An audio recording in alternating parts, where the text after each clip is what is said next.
Shut up and sit down.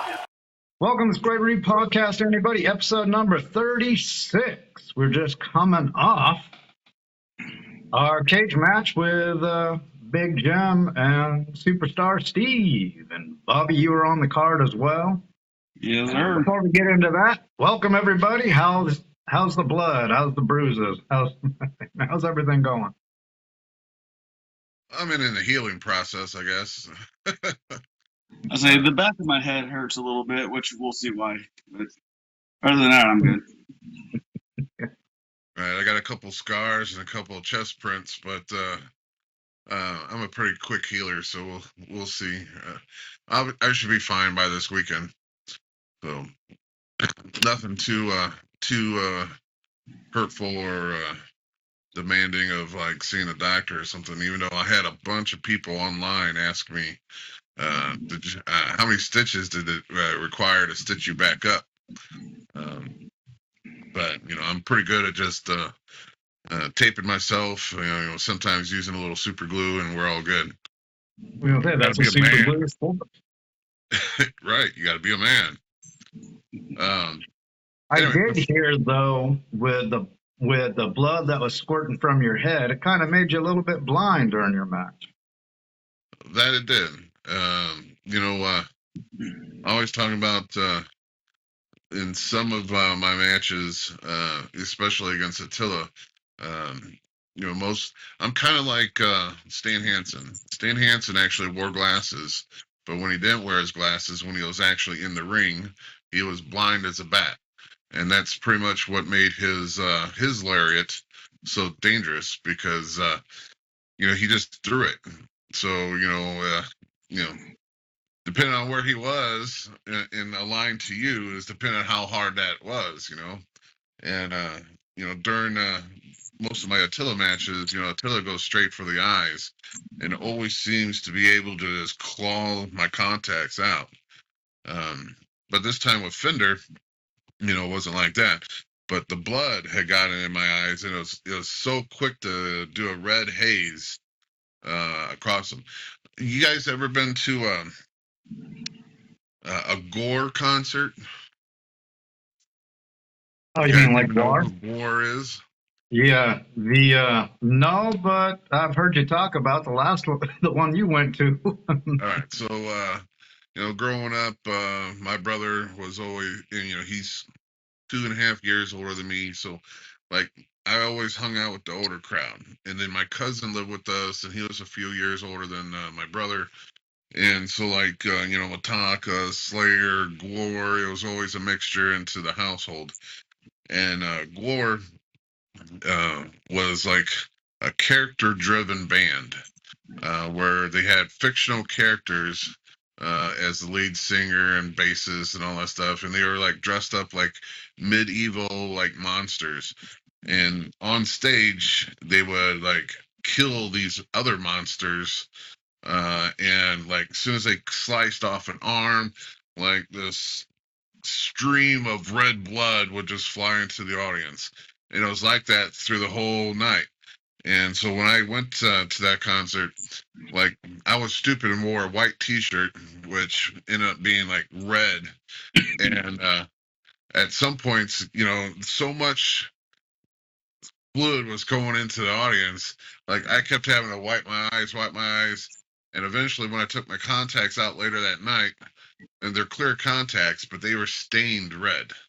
And I ended up just throwing my contacts away from Saturday night because literally I had so much blood in my eyes. It was just like a red haze on everything. But yeah, so it was a fun night. I'm sure we'll get into that video in a minute. Before we get into everything, just to touch up on last week's episode, when I made the challenge to some guys to actually come up with a list of like 10 wrestlers that they wanted to see Herb Simmons bring in on this fan fest. I actually had 3 people do it, but they didn't post it on the actual video. When I took this video, our last week's podcast, and posted on Facebook, they actually posted in Facebook their top 10s.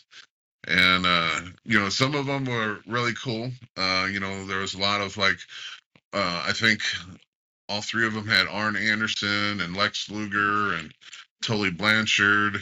Some had some, like Sting and Hulk Hogan and Ric Flair.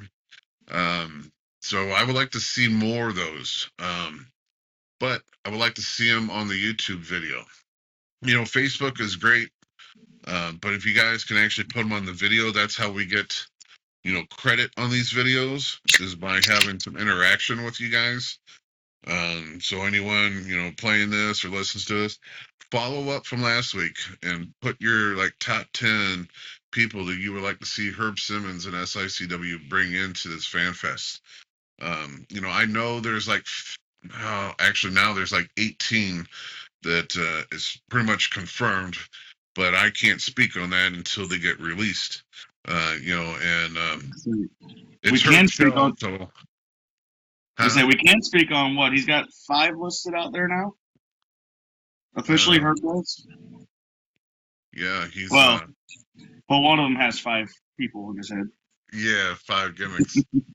That's what was his name? Kern, Steve Kern. Played. He wasn't the original Doink, but he did play Doink for a while.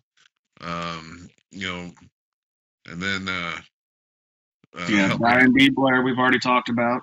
Yeah, Brian Blair and Schultz, we talked about. His tag team partner in the Bees is the other guy too, and he was in the same slide as Greg Gagne. It's gonna twiddle my mind here in a little bit to remember what the guy's name is. Nate's going to jump on Herb's Facebook here and figure it out real quick. Okay. Yeah, so he's got him coming in with Greg Gagne when they were a tag team, but that guy was also B. Brian Blair's tag team partner as the Killer Bees as well. So you got like station those two next to each other, and he can sit right in the middle, slide over, give autograph, slide back over here, give an autograph. Just keep going back and forth. And I'm wondering too if there's a reason why he put him with Greg Gagne and not B. Brian Blair. Because sometimes people start to hate each other and then they don't want to see each other, be around each other. So I'm wondering if there's a reason. I could be just looking into it, but I know. Did you figure out who it was? Not yet. I'm still looking. Oh, I know the guy more for being with Blair as the Killer Bees than I did him being with Gagne. But it's still cool. And then, of course, Dr. D. David Schultz. David Schultz, slap heard around the world.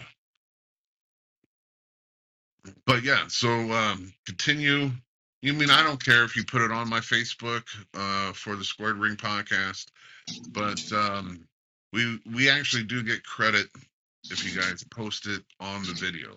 So in the comment section, always, like, comment, share, but in the comment section, give us your top 10 right there.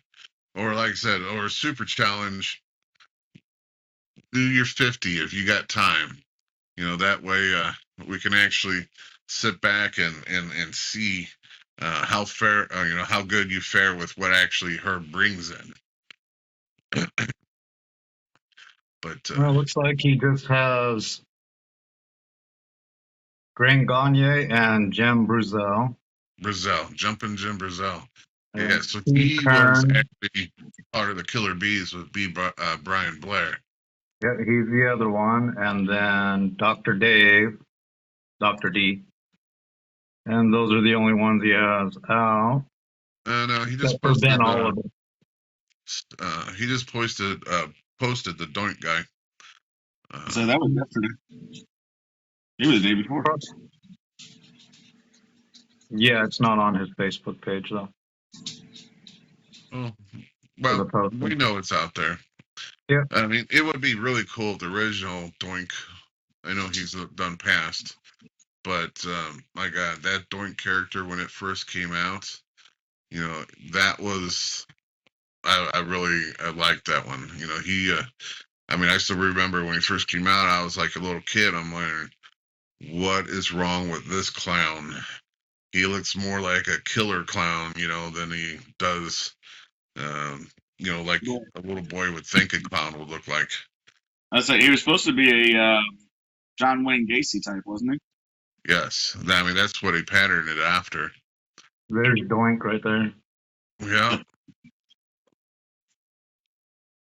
Well, he's got the Doink, he's got the gay cowboy, and then I guess Thunder from Down Under, How's stripper your, in Vegas.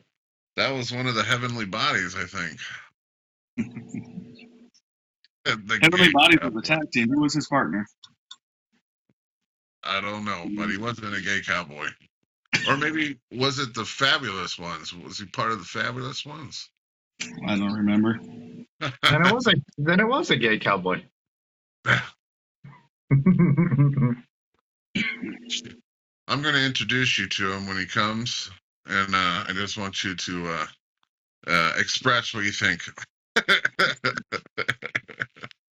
I'm not scared. No, horrible, horrible.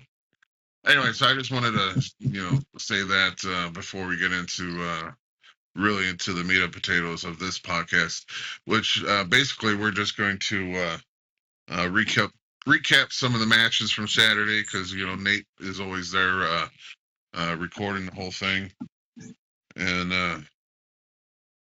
I know he's got some of the endings of the matches too. So depending on how far we get into it. Do you want to mention this weekend now, or wait till the end? Oh, we can mention it now. I don't really know what's all on the card for Saturday. I just know the main event. I know the main event. And I know we have a legend in next. Right. So anytime we have Jimmy Hart in the house, it's always a good show. Jimmy likes to take control and kind of like host the whole evening. Which he's is so naturally good at it every time he does it. Like we've seen him do it at Cauliflower Alley Club. We've seen him do it at shows. Like the man just has a natural charisma and gift of gab to him. Oh, he did it at the Fan Fest. He was doing it with Victoria, just going around talking, and everybody would listen. And I tell you what, if you guys want to get on his good side, bring some White Castles to the show because he loves White Castle. I say, and then another thing with Jimmy Hart that I believe you were the one that told me the story, Jim, where one of the first times Herb brought him in, and he came in like that Thursday early, and you guys were all setting up chairs, and you tell him, "You're a legend. You don't have to do this." He's, "Yeah, baby. Why wouldn't I?" You're right. It's like when you were that status, and I hate to say it like this, but his age on top of it, and you're still, "I'm here. Why wouldn't I work?" Like. That's beyond words. So most of the legends, when they come in, and I don't want to say most, some of the legends, when they come in, they're like in and out. They want to stay at the hotel until the show starts. As soon as the show, sometimes as soon as their part in the show ends, they want to go back to the hotel, or as soon as the show ends, they want to go back to the hotel. They don't want to hang out with anyone. They just want to go. And wait for their airplane. Jimmy always comes in the day before the show, and he always hangs out with like if we're putting the show together, like Bobby said, when I was with him one of the times, we had the ring up, but we still had to put the chairs and the tables and everything else up, and he was all about it. So he was putting everything up. But yeah, so he comes in a day early just to hang out with everyone, and I mean it's always a good time. Now I can tell you, just because he's not on this poster, but I did see it was confirmed with Herb today on Facebook. Along with Jimmy coming in would be the Space Cowboy, Jason Jones. Oh. Don't know what he's doing or anything. I'm sure he's wrestling, but he is coming in as well. Yeah, so there's a poster of the card right there. So the main event. Is going to be the Silverback, Joe Helms, versus Kowalski, which should be very interesting because they were once a tag team, once in a group with Lucky P. Lucky P. Larson, yes. And I know Joe has been dying to get his hands on him, But you know, Lucky P's going to be out there for Kowalski, so he can't run anymore if he wants to manage his guy. It'll be interesting. Plus, you never know who's going to be out there with Lucky P because, you got Marlon McDarby who could be coming in because he pops in from time to time. He's part of the professionals. You got his partner, Sean, who, from what I keep seeing, he keeps posting stuff about how he's getting better and started being in the gym lifting. So you never know when he can pop in. Plus, you got the LA Hustlers. They got a big super group going on. So it'll be interesting to see what happens because I know, Lucky will always have something up his sleeve. What's funny? What's funny is when that whole thing fractured, Jimmy Hart was there too. Yeah, maybe it's just a coincidence. Maybe Joe Helms will be managed by Jimmy Hart that night. You never know. Doesn't some of them hearts on Jimmy's microphone have a little crack throughout the hearts? Yeah. He's out there breaking the hearts of that group. But I guess there's another match that's on that card that we see there. Mr. Bobby D and it looks like Flash versus the Team Heavenly A. Bodies. No, No, they start. If you saw it on Facebook, Vincent started calling them Team A. oh, Team A. Eh? Hey. No, like the Canadians, eh? Yeah. Team A. So the match was Take made. off, eh? The match was made to get some revenge for last month with that crap he pulled with the concertos between the two of them. Flash came out to help me at the end of it, and last week thought I was going to get some revenge on Glenn Williams a little bit ahead of time, which we'll see what happened here in a little bit. But there's definitely a reason. I'm excited to get back into this match. And I wasn't going to do it. I was going to put it on Instagram, just something to post on our social media for the podcast. But I have a little video gallery. Bobby, have you seen your life flash before your eyes before both chairs hit you in the side of the head? Oh, And it was one of them WTF moments. Yeah.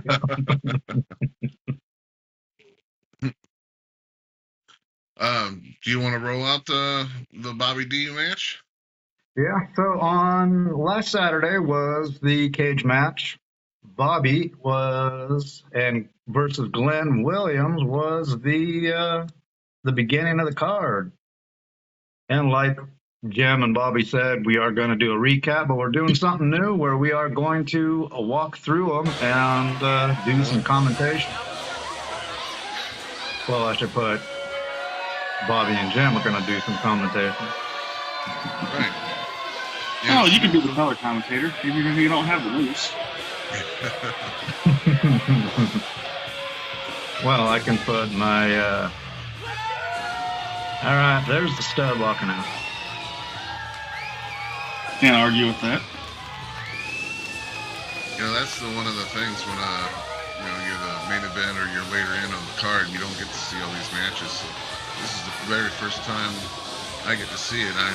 Bobby lived it, but yeah, I had a first-person view. No, it was a great crowd out there, though. As you can see, just going around there, it is packed in that house, and they were all loud and public. Oh yes, they were.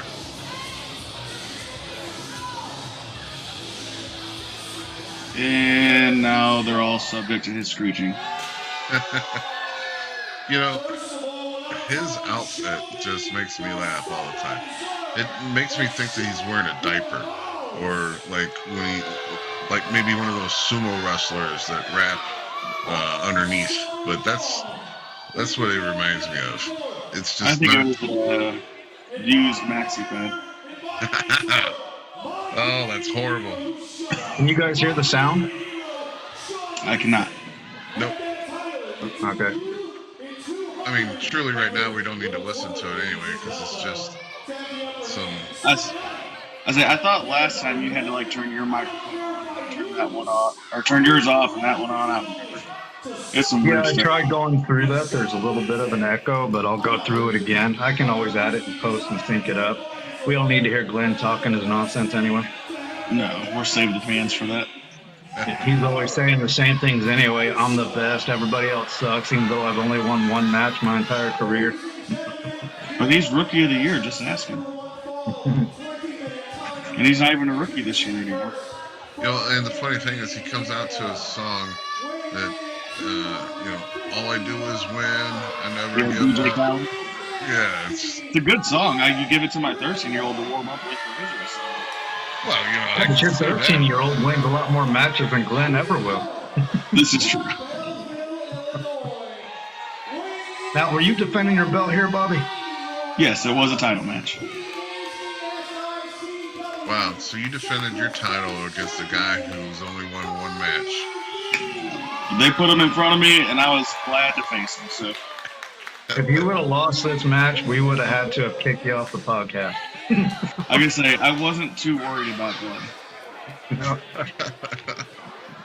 I was there, and I didn't even know it was a title defense because I did not comprehend a title defense for a guy who hasn't earned it.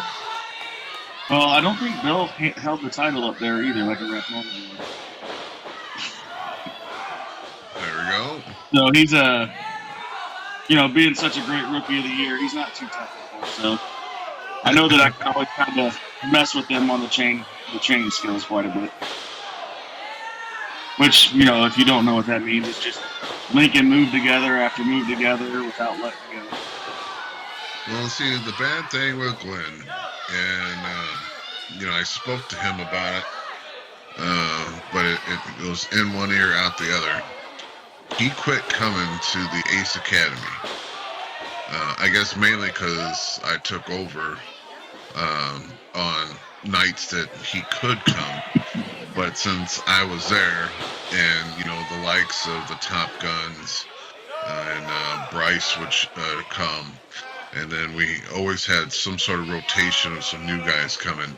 But since the Top Guns were there, since I was there, and since Bryce was training, Glenn had nothing to do with it.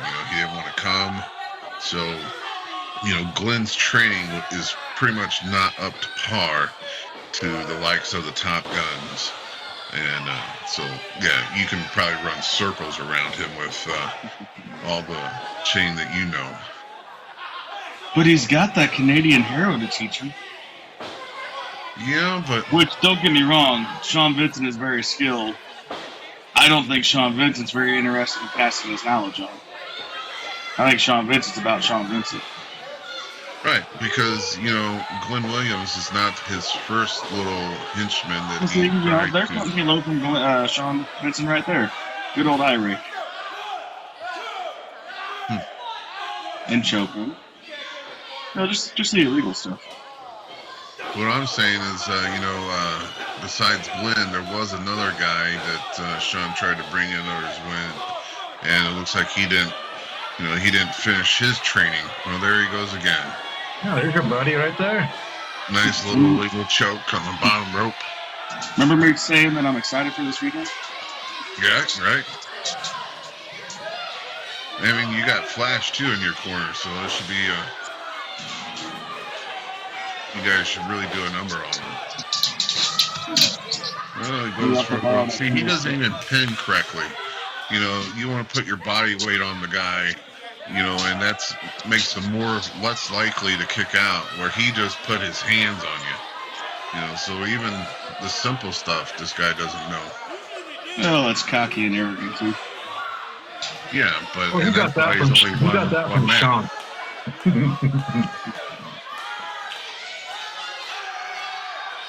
Well, he's got you in some form of a headlock, I'm assuming.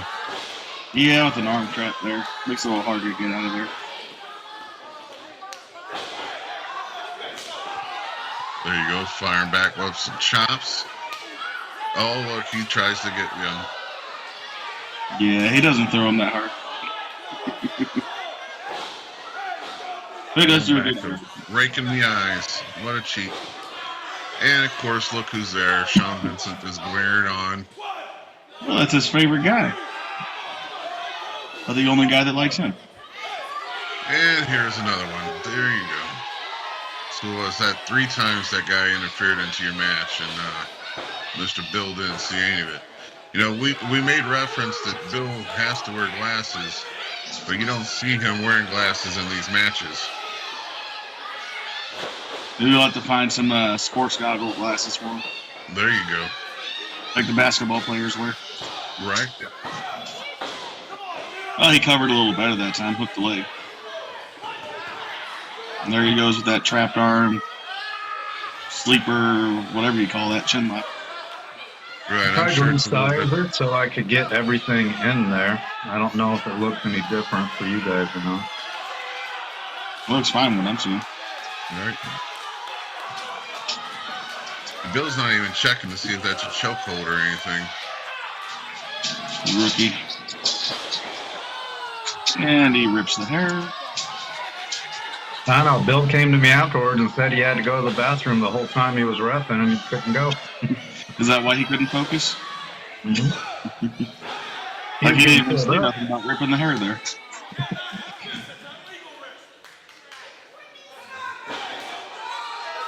I'm sure that was a closed fist. But Bill couldn't see it that close.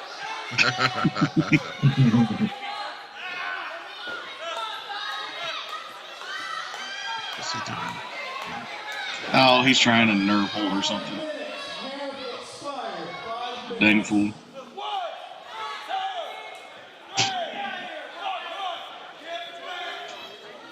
Here comes the Sean special. Man. Yeah, I can't wait for this week when you actually have a tag team partner to go in it after them. Yeah. Might have to borrow Flash's candlestick. You know, the funny thing is when me and you tagged, you know, it wasn't Glenn and, you know, it was Sean. You know, Sean had to get someone else bigger, like Prater. Not Prater. Kowalski, didn't I? No, it was the other guy that deals with the sheets and all that. Peyton Ayers. There you go, a little fire back. One of Bobby's classic moves. Yeah, it's a classic Undertaker move. I'm sure Undertaker is the one that trained Bobby to give that move, that devastation leg drop there. I watched him once or twice. Speaking of that, you know, the Undertaker is rumored to go on to NXT to kind of show up, and you know, NXT is going head to head with AEW this week. So I'm trying to be nice and give him a little spinal adjustment there, and then Sean Vincent comes in and hits me with the title from behind. That's where I say in the back of the head hurts a little bit now. I don't know. All I could see was Dr. Drew's head. He came in with my title, gave me the win, so I am still the champ. But, you know, reason for need some extra revenge now, too. I'm sure that was that loaded boot to the face. I don't know what it was, but it sure as hell hurt. What is he doing? Oh, he's doing his little... Yeah, I heard it was better than your lariat. It didn't feel as hard, but I heard him say something about it.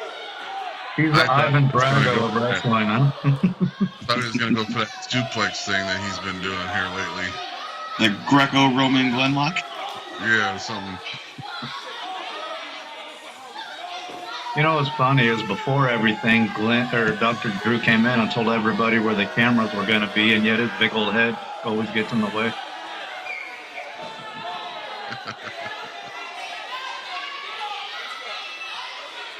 Well, at least they didn't steal your belt. Even though they didn't win it, they could have stole it just like they did your trophy. Like they did my trophy? Right. Speaking of that, we're going to have to do something to get that trophy back. I've got some thoughts. Besides burning his house down. Yeah, that's a very long trip up to Canada to burn his house down. But if you burn his house down right now, you know, it's so cold up there that would be sweet revenge. Just trying to keep him warm is all it is. Those two can't believe they actually lost. Yeah, they can't believe they lost, but it was Sean that ran in there to make to make them lose, basically. Well, they're entitled, I guess. Well, Glenn is a young guy. I believe it. Bobby retained his belt. You don't have to hang your head in shame, and because you lost a battle against Canadians. I just kind of knew Glenn was going to turn out this way, just because I started to see it, at the academy. More and more he wouldn't show up, and more in the locker room area, he would be hanging out with that crowd instead of, with the boys trying to learn and try to, be on not the best behavior, but be under that learning tree of the veterans like a Gary Jackson and a Flash. He was more trying to be cool and hang out with the Vincents of the world, and I can just see it. And then slowly, he turned to the dark side. So I don't know. Hopefully this weekend. There was too much of a slow to it. Right. It was. It didn't factor in all this training time, but once he got on the cards, it was a pretty quick switch. Right. Being a heel's where the money's at right now for him, yeah. Keep them in maple syrup and poutine. I know you get more money when you're a title holder, so you can't be doing too good. And I said poutine, Bobble, not pootie tank. And I cannot see Sean Vincent letting him be a title holder while he's with him. Right, because normally it's all about Vincent, and Vincent needs to be one with the title, or Vincent needs to be the one with the cup. I said, you remember Vincent with Intern. Intern got more wins without him than with him. That's true. Pretty funny. What else you got loaded up into that bank? The next match on the card was between two rookies, Bryce and Sean. I do not recall their last names. You guys can talk to me next Saturday if you want, but I don't remember your last names. I said, right, Sean is Douglas. Bryce is Callaway or Conway or... No, you said it was Coffee. Coffee, that's right. That's right. He had that weird pronouncing or weird spelling, but it's like coffee. We should put that in there somewhere. A little clip of the Green Mile where he's talking about his name. I'm having coffee, just not spelled the same. I think we used to call him. I actually gave him the name, the Golden Boy, Sean Douglas. I gave it to him just because his outfit that he would wear was always yellow. He had the blonde hair. But then we had the veteran Golden Boy come in, and so that kind of took that moniker away. So now I think now he was going by the Pretty Boy Sean Douglas. But I think Sean is like a little conflicted because when he first got on the scene, he was more babyish, getting the fans behind him, using the fans to motivate him during his matches. But here lately, he's like dipping his toes into the other side too. So, but you got Bryce Coffee, who is just starting his career. This is legitimately his second match. He had a win on his first match a couple weeks ago against Glenn Williams, which is pretty funny because the Rookie of the Year literally got beat by a rookie. An actual rookie? By an actual rookie. But yeah, so I didn't get to see this match, but these are two of my students. I'm still trying to get Sean on the right path. But Bryce is, Bryce is going to be a very good up and comer. Because one thing about Bryce is he has no quit in him. Some of my students, some of the rookies that still haven't made it, anywhere on the cards or anything yet. They still get.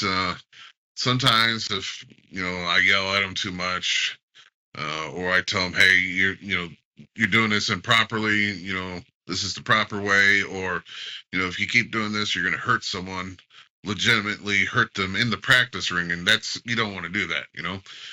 Everyone is there to learn and practice, not to get an arm broken.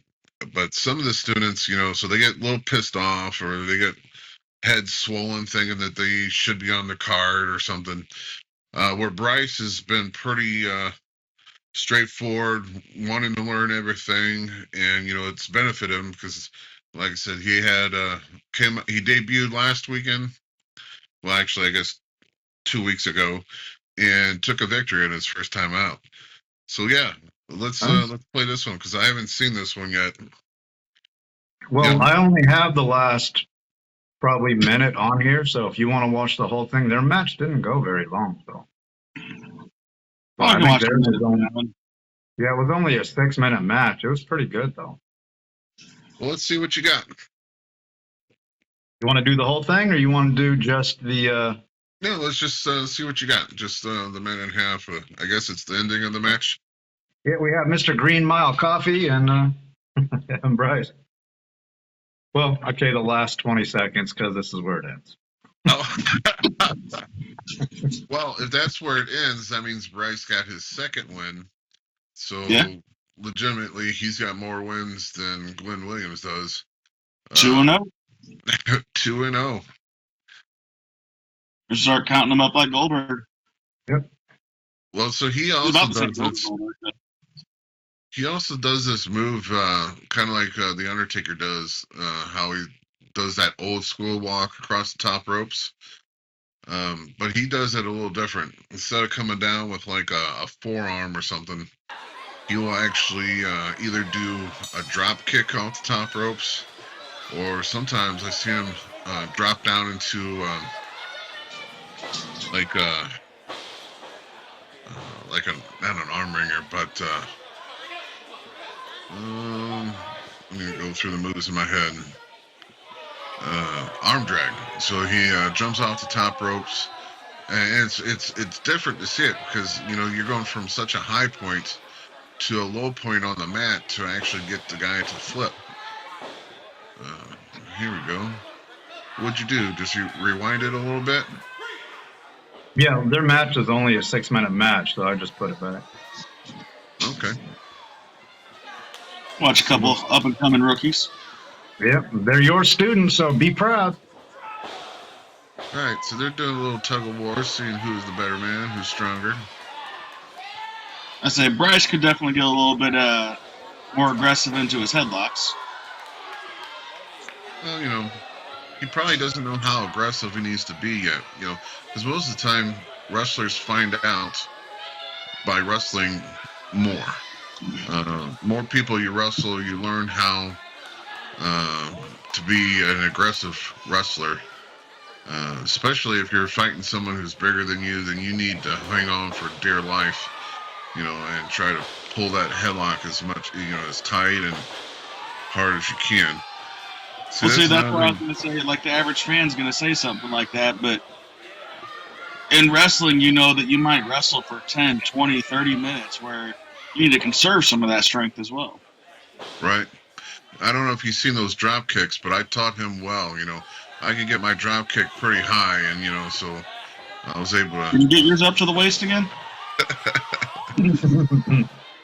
No, I still try for the lower knee, but you know, I was able to teach Bryce how to do it, so he was able to get higher than me. So yeah. There you go. I like the kick out that he does. That's a pretty good kick out. Little acrobatics into it. Yeah, he definitely is more of a high flyer. You know, I can see him and Billy McNeil probably having a good match together. You know, Billy being all air of that scene. Yeah, it'd be more lucha, more aerial.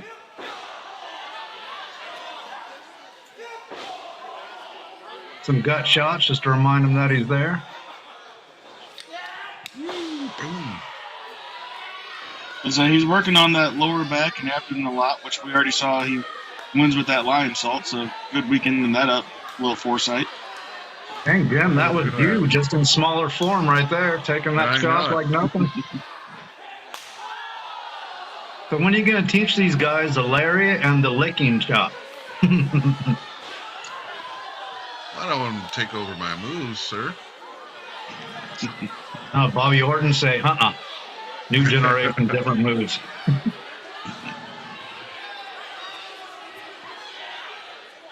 I've given Bryce a chop for his birthday, but I don't think he learned much. His didn't look too strong there.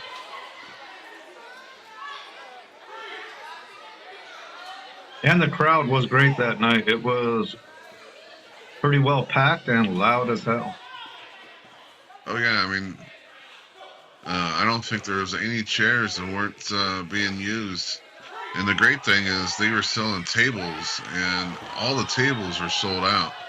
So the chairs that were sitting around the ring were for the walk-in, fans, and yeah, the fans just kept coming. So it was a very sold-out show, and it's always nice when you have those, Yeah, and people, if you want to have a great night out where the beer is cheap and it's fun, the beer was only $1 a can.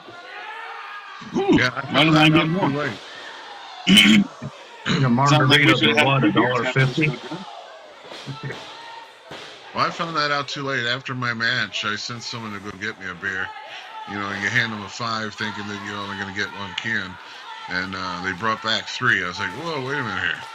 And they said how much it was, so I sent them out with some more money. And Santa Claus came with something else at the end also? Well, of course. You always got to have that whiskey or something to shoot the beer with. See, JD needs to send us some Gentleman Jack in the little travel box. There we go. I was actually on their website a couple days ago. I guess maybe Thursday or Friday of last week. And they got a new one coming out. Supposedly it's like it sits in the barrel a lot longer.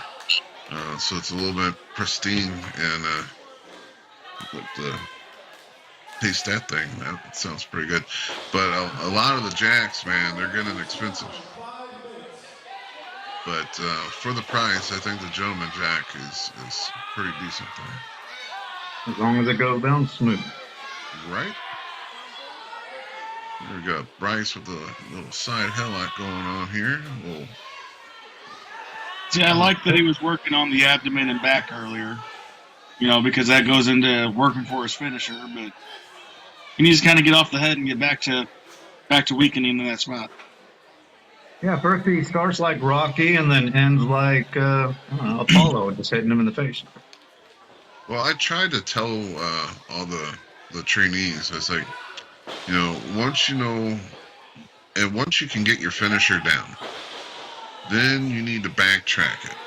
So instead of like putting together 10 or 15 moves, working the arm, the leg, head, and then going back and forth, what you need to do is know what your finisher is, learn how to do it well, and then start backtracking your match and doing what it requires you to get that finisher locked in. Yeah, and that was a great sequence. It was quick and fluid, and they remained locked the whole time.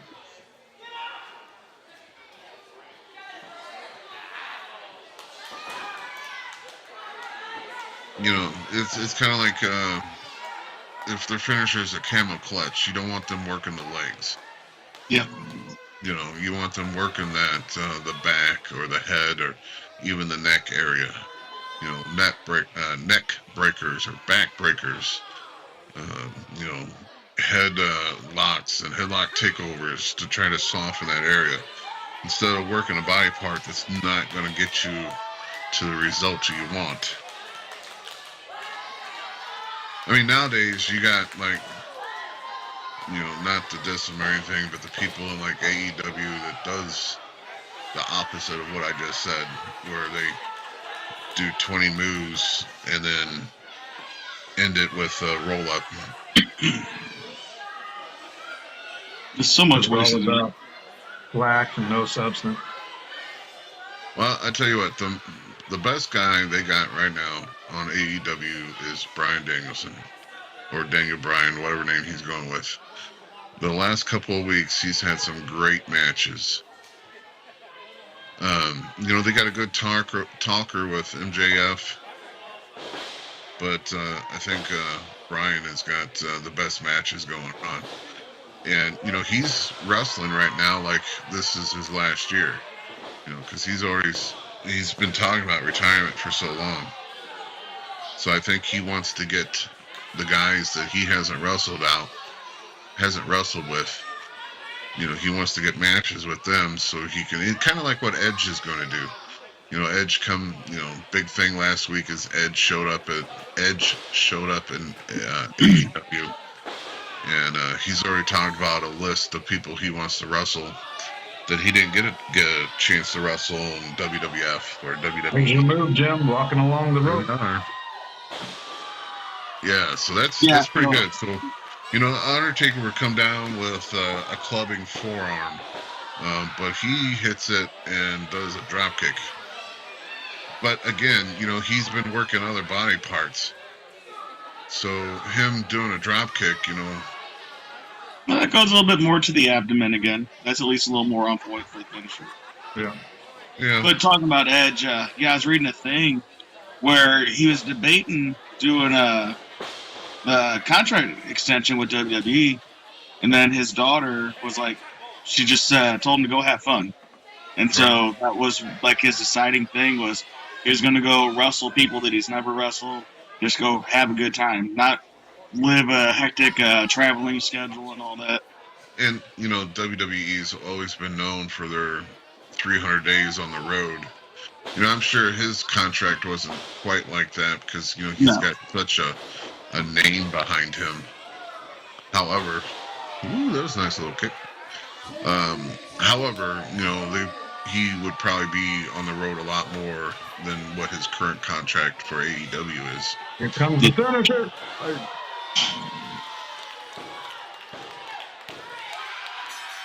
All right, that was Bryce and Sean. That one ended as people saw it for the fourth time because I didn't backtrack good enough.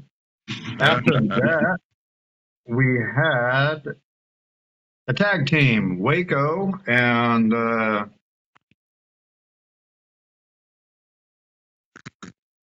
you're talking about my partner? Yeah, who's Waco's tag partner? Bobby, you said it earlier. It was Sean Vincent's little lackey. God, now I can't even think of it. I say, roll the footage. Let us see him. Yeah, this is the last probably 30 seconds of it. We have Billy McNeil and Curtis. There's Waco, and then there's that spear.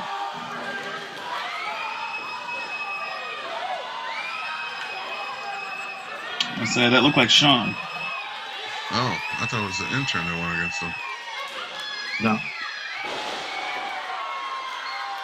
So Sean Barnes, now he's been wrestling for a long time. I say Billy threw that top rope elbow to the back of the neck. That just looks like it hurts. Looks like it hurts both of them.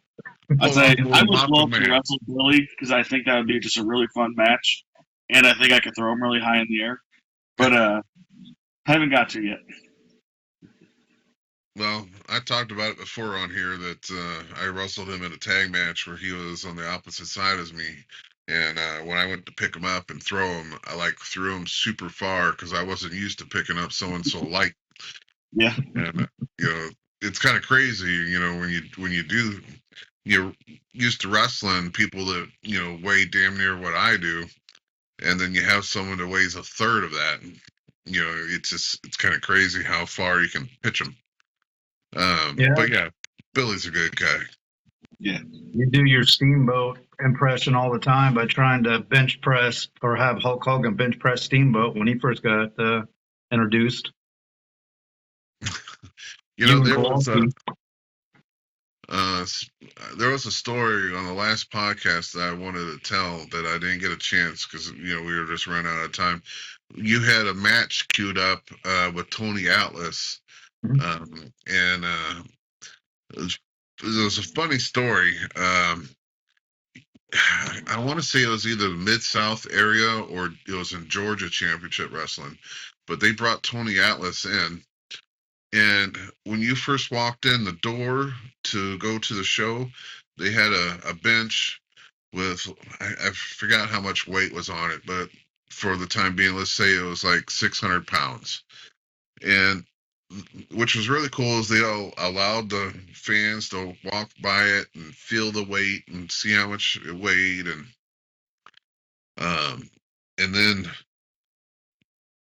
during his before his match, they brought the weight set out there, and they showed Tony lifting the weight and benching it, and he was able to bench this 600 pounds, so many times. And then he wrestled later on, and he wrestled a guy about half his size, and it wasn't like a quick victory like you would think it was. This little guy was putting it to Tony. And the booker got really pissed off at Tony because they were trying to build him as this big badass who can push all this weight, and because he was so muscle bound, Tony USA. And I have no problems against Tony. Tony's a great guy. I met him in person, wrestled him too. But he let this guy have a lot more of the match than he should have, which just made it kind of just buried Tony to the promoter, because you're trying to build Tony and say, oh, he can bench press 600 pounds, but then you got this guy half his size and he's able to carry the match with Tony. It just made Tony look very bad. And after that, they actually, the territory system, they let him go. So no, you can go off to another territory. We don't want you no more. It's just Yeah, that match I had queued up was right after he won Mr. USA. So he was still bulky, cut, and the match still took longer than it should have. And it was, for Well, that's anybody the thing watching of it. doesn't know, Right Tony after he Atlas, won it, he was probably really green still. So yeah, probably just out techniqued him for a lot of it. yeah. Well, Yeah, it's true. on the internet. You can look it up, and because I want to say it was Ole Anderson that was trying to build him up, because Ole was like a booker after his time of being in the Four Horsemen and everything. He was a booker slash promoter for Georgia Championship Wrestling, and I want to say it was him that brought Tony in, and I could be wrong, but It seemed I like do. Arn is half his size, and I'm willing to bet Arn could take him to the limit. Yeah, but the guy he wrestled against that night, I don't think was a name. And Tony let the guy do more on him than he should have. Tony should have just finished the match quick. When you're getting this push and the machine is behind you, and they're promoting you as this Billy Badass who can lift 600 pounds and bench it so many fucking times, you don't want to have a guy half your size take you to the limit. You go in there and you crush them, so that machine can still behind you, pushing you to the heavyweight belt or whatever belt you're going for. And that's what kind of pissed the promoter off, is like, you let this guy get up all on you, and I'm supposed to push you as this badass, but you let this little guy take advantage. It was like Nate coming after me and me letting Nate, beat up on me until I just decide to say no, fuck it, and beat him and pin him. Shit ain't gonna happen like that. You're not green anymore. Now you just throw a lariat at him. And I was going to say, speaking of little wrestlers, we have Diablo from Kansas City, Kansas, and the Realist. I have no idea where he's from. He didn't talk much before his match. From Real Town. Real town. All right, let's watch this one. Let's see how this one goes. And this one is maybe close to a minute. Man, that's a short match. I'm gonna guess that's not the bell right there. No. We're coming into it midway or at the end. Well, pretty much at the end. Got a little 619 action. 6'9".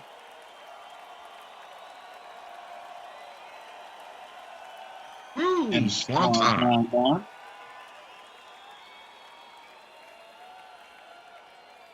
That was Quick not a 45-second match. Well, I tell you, El Diablo, is a pretty good guy. Fans love him to death. I know he's held some championship belts for other promotions like New Breed and Kansas City, I think, is SICW. Is he still the New Breed champion, or did he recently lose it? I don't know if It he's wasn't still too current. long ago that he was their champion. I was gonna say, I think Jim, weren't you and I talking about that? Doesn't he still have their belt? No, I'm not 100% sure because I know New Breed has had a couple shows since I've seen any results from them. So I don't know. I mean, he could be. Because I know him, Dr. Isaac, no, That's Dr. the dentist doctor guy. I know who you're talking Yeah. about. He I took think the it's title still- from him, and I thought they'd been feuding since. Yeah.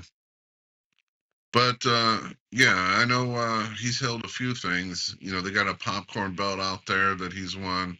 I want to say he was a tag champion as well. Popcorn belt. Yeah, it's a little different. I don't know what it stands for, but it's basically like popularity. It's like the fans get behind certain guys, so they put those certain guys together, against each other. And I think I called it the popcorn belt, but I think it's the pop icon belt or something like that. It's basically a fan driven belt where the fans are so behind certain guys, so they put those guys against each other, and then they So win basically that belt. Fans determine the number one contenders. Yes, which is kind of cool. So how come Glenn Williams doesn't Sounds a have lot that cooler belt? than popcorn belt. I'll still call it the popcorn belt, but So how come Glenn doesn't have that belt? He's the rookie of the year and a fan favorite, right? I don't think I've ever heard of him going to New Breed. Right, it's a different promotion there, Nate. But I'm surprised Yeah, that I know, but I'm surprised our superstar, the old glorious one, doesn't have it. Yeah, you mean Brandon? Well, I didn't think his name needed to be said. Everybody knows the great Brandon Beretta. I don't know. You guys did a faux pas and didn't thank him for the house when we came on the air. So Oh, That's he got correct. direct messages. Yeah, I personally messaged him today and thanked him for the house Saturday, even though he wasn't there. But the fans didn't know he wasn't going to be there. So there was still a chance that he was. So all the fans came. So I had to, personally message him and thank him for not saying, hey, go watch this show, even though I'm not going to be on it. He didn't do anything like that. I mean, I really expected him to do something like that, but he didn't. So he allowed the other boys to have a good house. Which I'm sure is why every table was pre-sold. I mean, Yeah. definitely. all right, next up we have Shogun and Jason. And Yeah. this one I think is a little bit longer. Looks like we're doing 2 minutes of Jason's. Well, that's about a regular Shogun match. I did So wrestle you got it from the Shogun. beginning. I did wrestle Shogun twice. I don't know how I got so lucky. I think I remember you trying to get in a crane kick pose. Yeah, because the bell rang and he started doing his and so I just looked at him, dumbfounded, and I think I did pose, and then I just hit him with the clothesline. So it was probably less than a minute. I think both matches probably were less than a minute. But if this one ever plays, I think this one's a longer match, so he might have got some moves off. Because Jason Breed's a really good veteran in his own right. I say on the Now, what 28th. move is that? That was him trying to pose on the ring and falling. I was gonna say on the 28th, we got the Gateway Championship kind of memorial show for Big Ben. Mhm. Jason Breed, I believe, is going to be at that show. Yes, I know he is. A lot of the alumni is going to be there, and my match has already been announced. Mine as well. I believe we have the only matches announced. There we go. So I've got an alumni named Nemesis. Now I've never wrestled Nemesis, and I tried to do a background check on him just to kind of.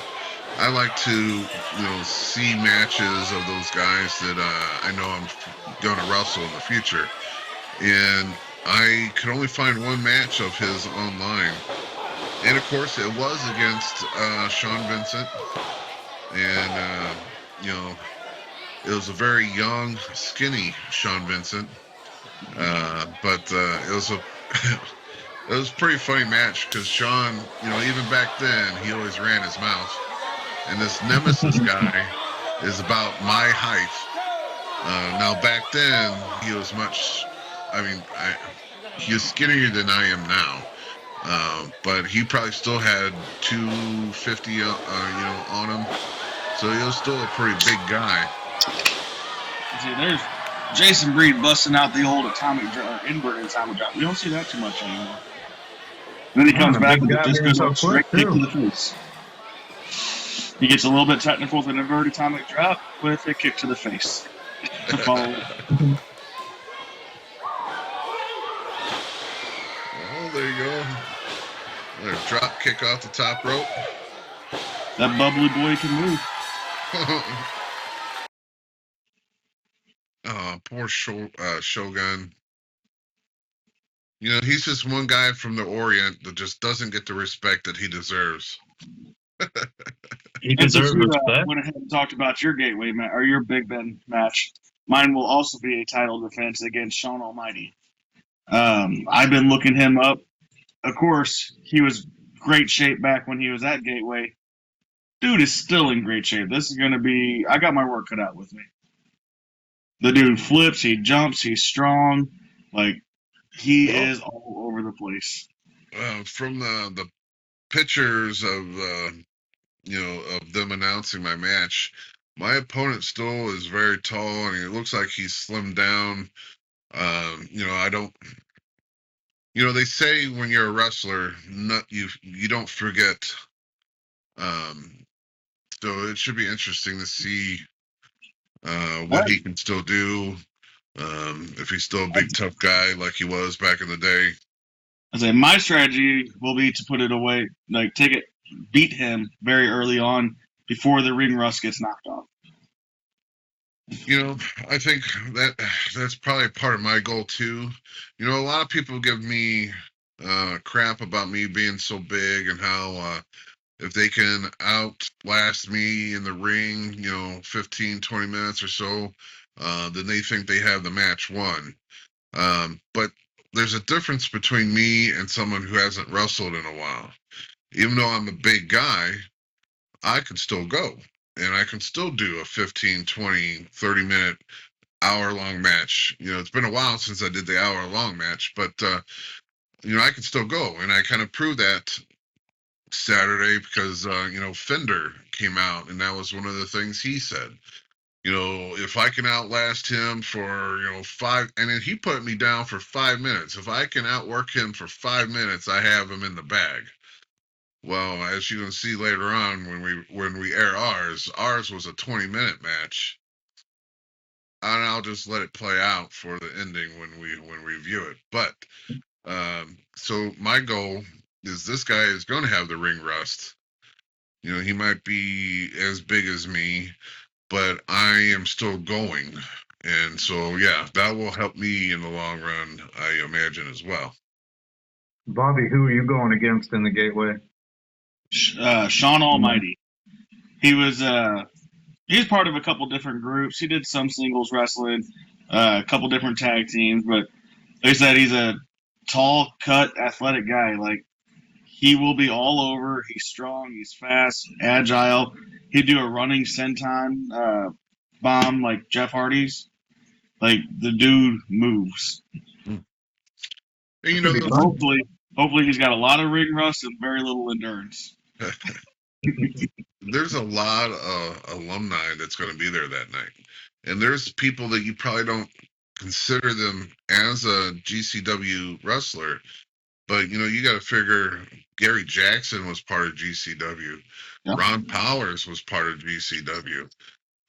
You know, so there's some current wrestlers that are still wrestling, and even Ron Powers, he's currently taking Brazilian um, Jiu-jitsu. jiu-jitsu.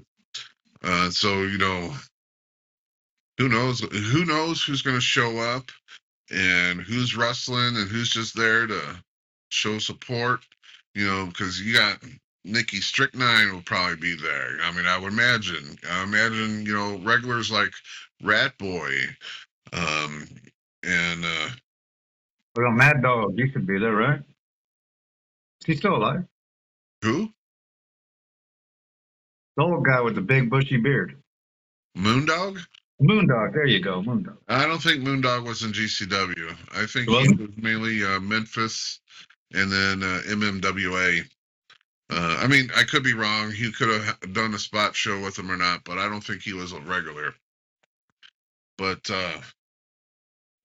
man, what's Kevin's last name? Sharp.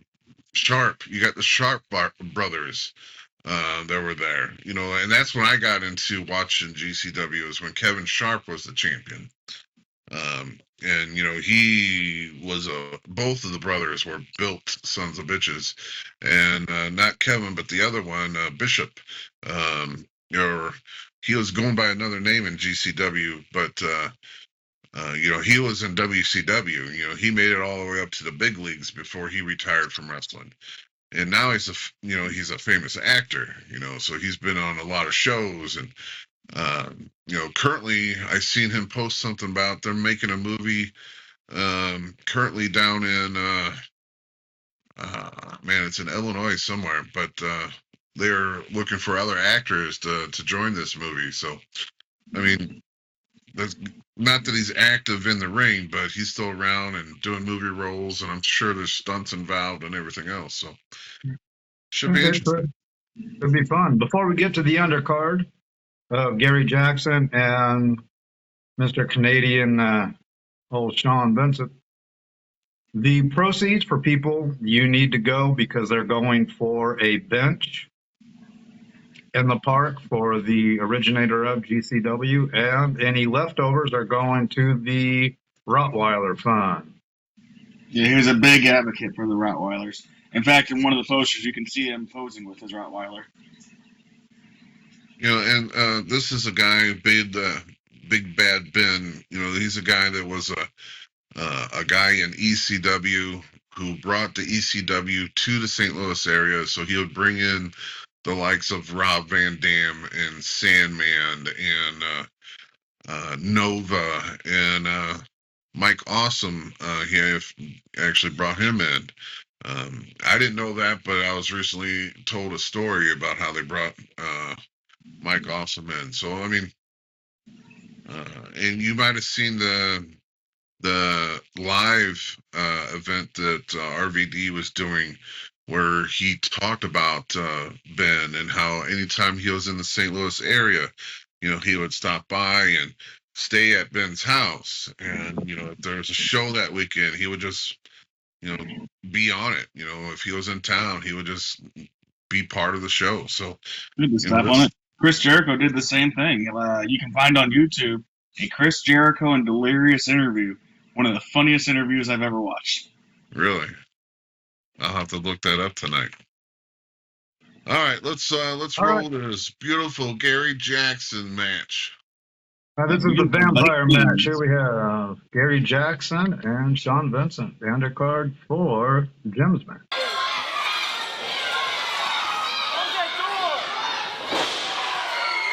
There's Gary just being that veteran, getting him off him, but Vincent grabs right back on. And for those watching, the reason why I started this 3 minutes in is because Jim's match is 21 minutes, and we're going to be airing the whole thing. I don't know if I want to relive it. What kind of set?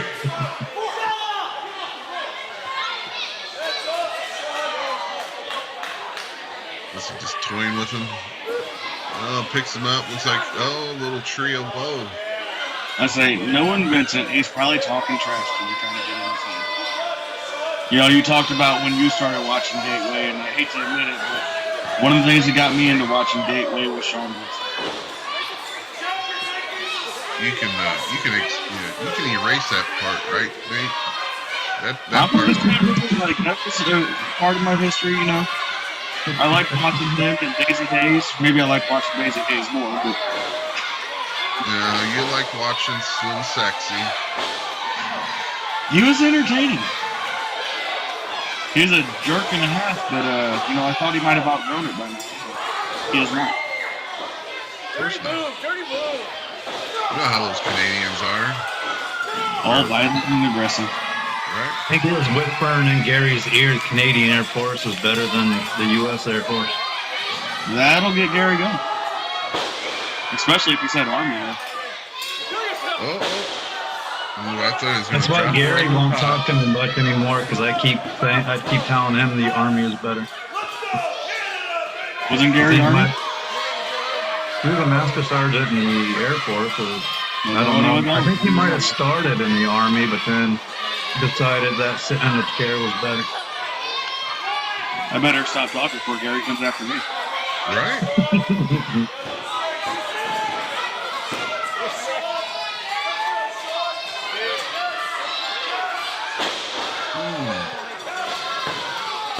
That's a nice little slam, I guess he got on Gary.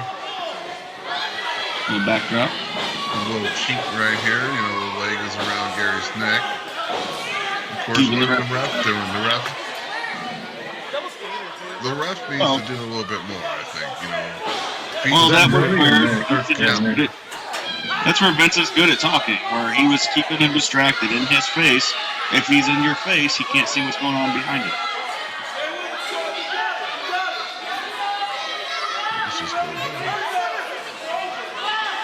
No, I don't Their disagree. boots are clean. I don't disagree with Vince is good at what he does. There you go. Jackson's firing back up with some elbow shots. A forearm to the head. Doesn't hurt anybody. You never count Gary Jackson out. He's always got the positive. Little short clothesline. Going in for the whip. And the back body drop. And we're out. Yeah, and we're done. Oh my. So do you just want me to talk about the finish of that match? Because I was watching this one. Oh, here you go. I have no idea why I cut it. Back body right drop, there and leads around. See Glenn Williams hand him a chain there.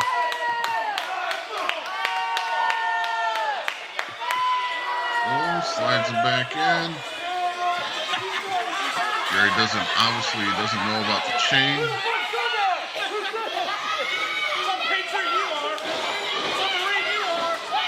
Oh, reversal.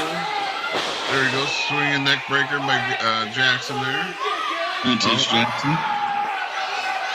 Oh, he's got Glenn But by a barbershop.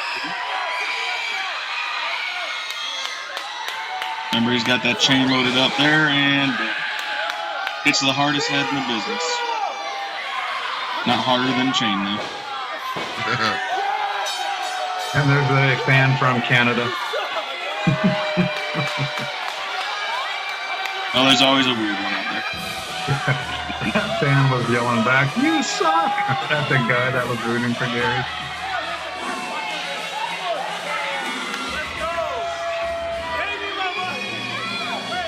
And, of course, they're all happy about that. Yeah, but there's some extra shenanigans. Oh, yeah. Always You is. see Nick is doing his best to protect Gary. Yeah, so you figure you just knocked the guy out. So need do you want to kick him afterwards? I mean, the guy's knocked out. You just use an illegal object to do this. You know. Ringing the bell in his ears.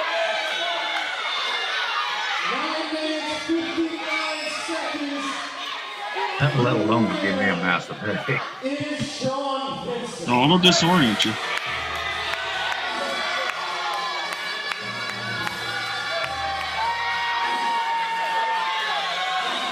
I think at this point, Sean was yelling, oh, there's another big sexy in the ring with another big sexy.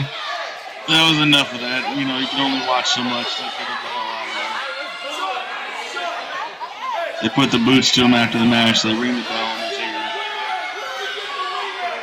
And then you're sitting there looking at him, and you start to notice something silver and shiny pointing out of his tags there. So I went ahead and showed Nick. Nick's checking it out, and he finds the chain.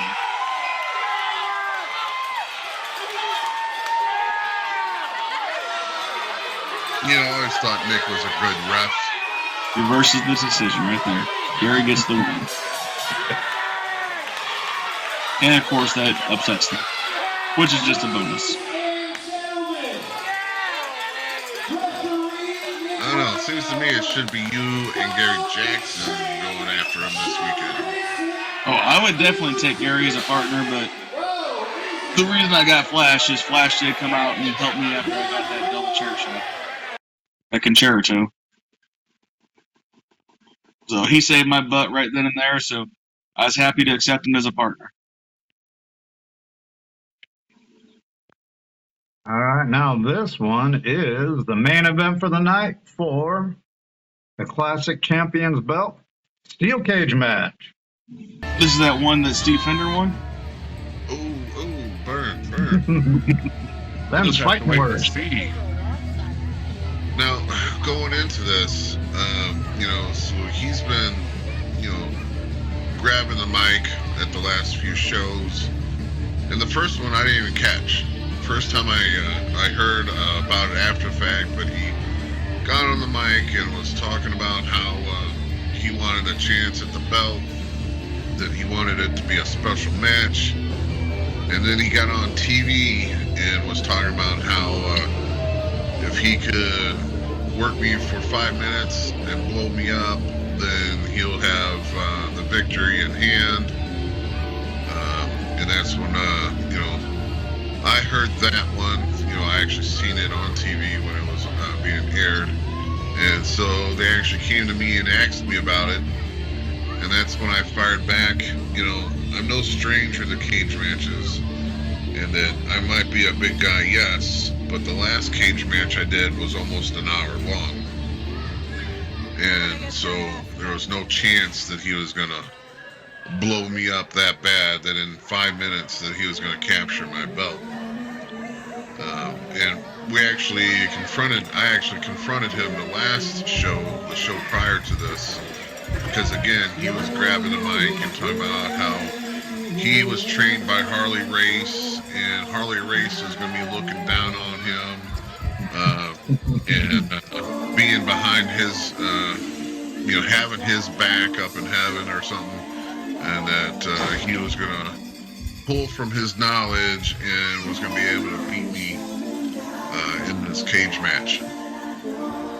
Well, I think Harley was having too much fun drinking in heaven because he didn't help. Well, I told him. I just want to point out here, though, you got all the fans jumped up. Little girl. You got all the fans jumped up. That's a pretty badass song you come out to. Yeah, it is. But yes, I know who that little girl is, so I've already got plans to take care of her next time I see her. Oh, don't worry, their child. Well, I watched this match a couple times, and I noticed that I was able to slap hands with all these kids, but I had missed her, and you can see in the video that she goes back, and she's like in distraught. So I'm gonna make that right next time I see her. Well, originally you just said that you're gonna take care of her, like you're gonna give her a lariat. Yeah, calling her out. I mean, if I have to make her go to sleep. She will go to sleep. That'll probably be the shortest person I ever gave that to. So. Can you do a lariat from your knee? Yeah, right. Oh, didn't you give Sean a lariat at one time? He's pretty short. Yeah, I think she takes the cake on that though. But I do know who that little girl is, and to top it all off, during the first intermission, she came up to me and bought a bell and bought a signed picture and everything. So that just, that's just. The thing is when you're out there, of course you're trying to look at the fans, but you're also out there to get into the ring. So I do my best to try to circle the ring and slap hands and do everything. But sometimes you do miss. Well, and then part of that is you're looking at the ring. You're trying to focus on what you have to do coming up. Right. And full disclaimer, if anyone doesn't know, we're joking. Don't lariat children. No. We're not advocating abuse. At least not with lariats. But that little girl after the show, she was still mad. She yelled at your wife. Oh, I bet.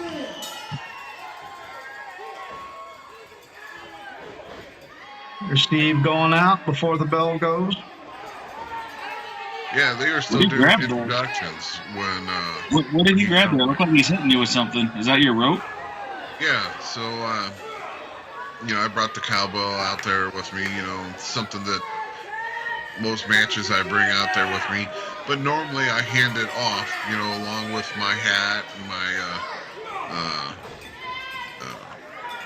Your assless chaps. Yeah, my assless chaps.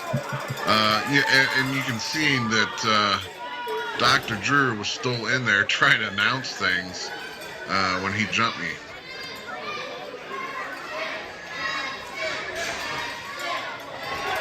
You blocked a headshot there. It's a good idea. Then things don't feel good. Well, when you're working around with the cage, kind of use that cage as a weapon too. So you just see me throw them head first into that. It wasn't. The bars going horizontal weren't bad, but the vertical ones, they're a little bit more in certain areas. You can see them, like in the corners or where they put two pieces of the cage together. Those vertical ones, they had some meat to them, so those are the ones you had to try to stay out of or away from. Well, you have Steve trying to get out of the ring. And see, that's the thing too.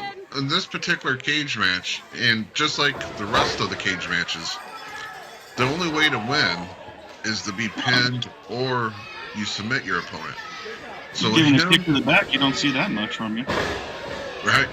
So trying to climb out of the cage, that's pretty much just saying to me that he's chicken. He's trying to escape. He wanted to break. Right, because you can't even go out the door in this cage match because they put a lock on the door. So, it's meant to keep everyone in and everyone out. But right then, we needed more cowbell.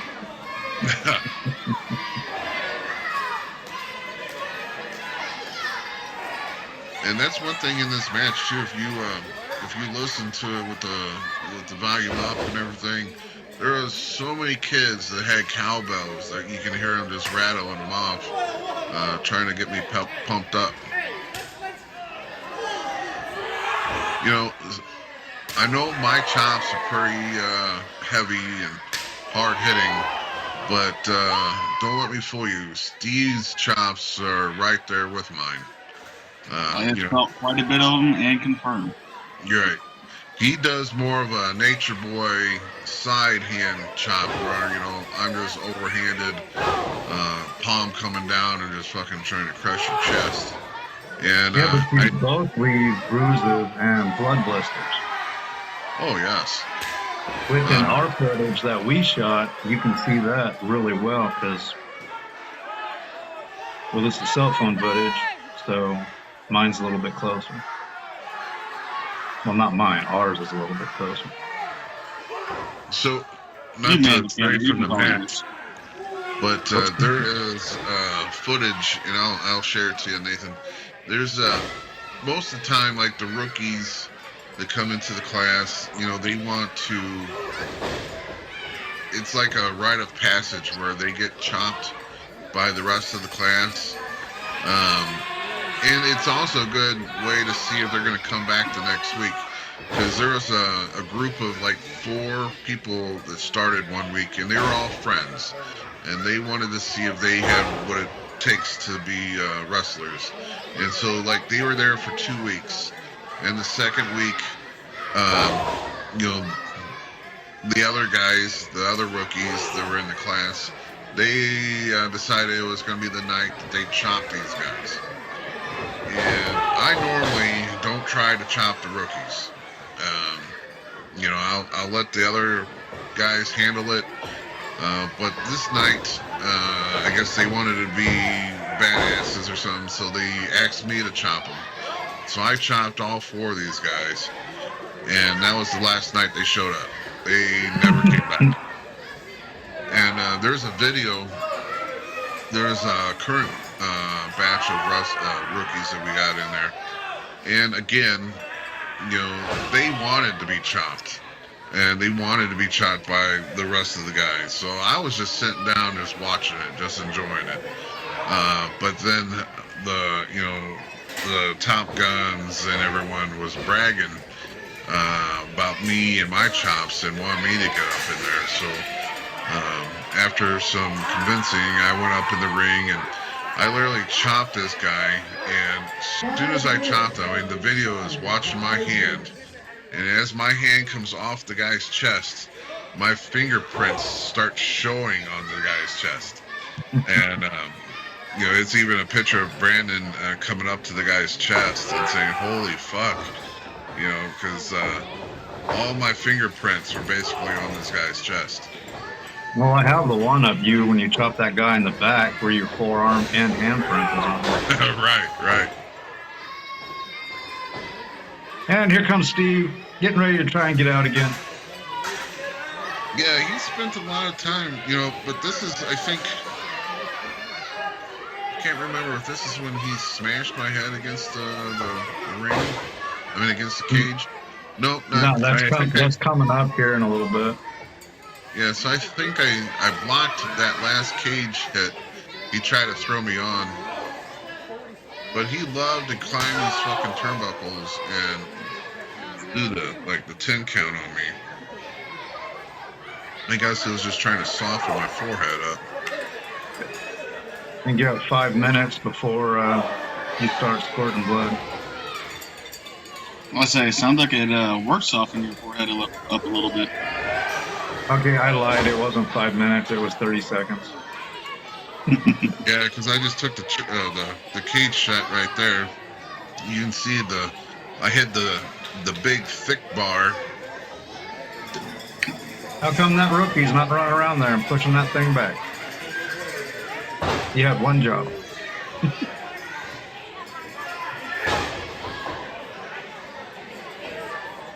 So as of right now, I'm currently bleeding. And you see him kicking my forehead, and then he does like a stomp on the head.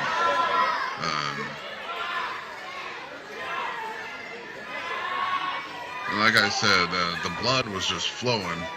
And at one point, I just seen this red haze just go across my face because the blood had got in my eyes so bad. And I was actually, you can probably see me in a little bit, I'm trying to wipe my eyes. It looks like throwing the blood off his hand there. Right. Erica sent me some pictures of your aftermath with your blood, so I'll put those in here also. But, it was a good fight. He did, as much as he was trying to chicken out and leave the ring, he was putting everything in there. So you could tell he was a former champion, so you could tell he wanted the belt back. He's been around the block. Right, and like in 2 weeks, I know he's got a match for the NWA the Master Lock, or what he's going by now. I know he used to go by Chris Masters, but he's currently in the NWA. I think he's under Chris Adonis. But those two have signed a match.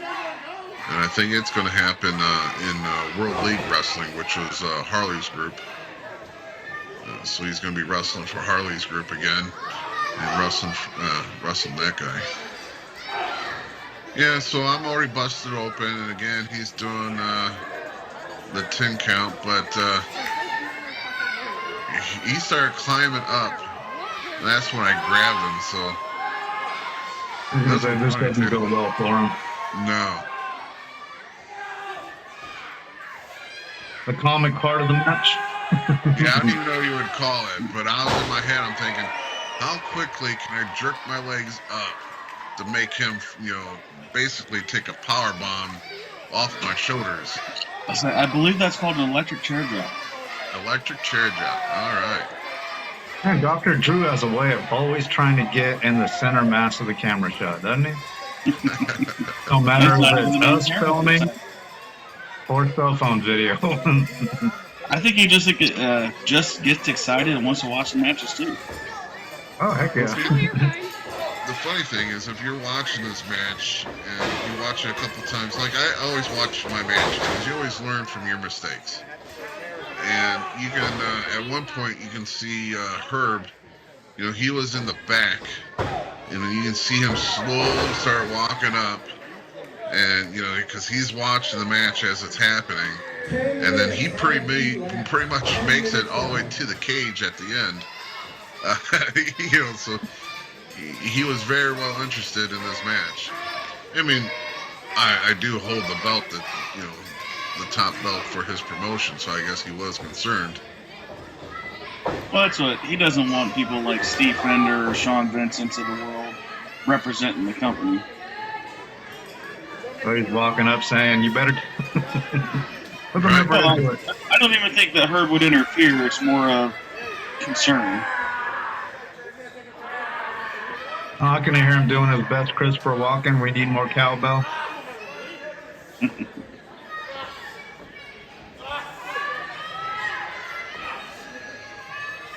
Yeah, he's doing a little choke. See, I actually,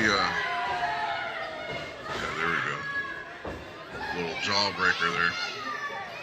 But I had wore tape to the ring, and I knew that I was going to, at some point, choke him with it,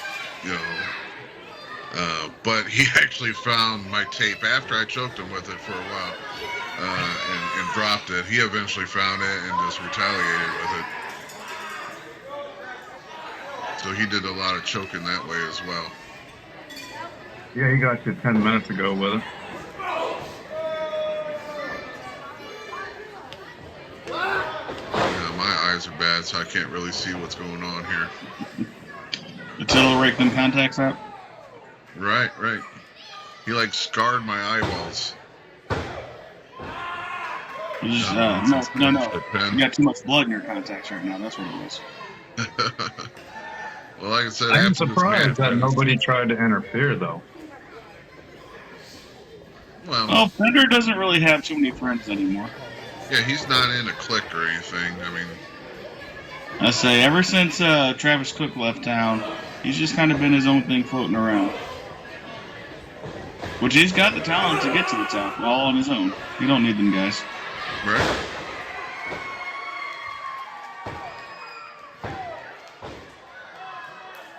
So, I don't know if you've seen that, but he just tried to do a cross body on me, and I caught him and just slammed him with it. Now, eventually, he tries to do another cross body from the top, and that's pretty much what started the end for him.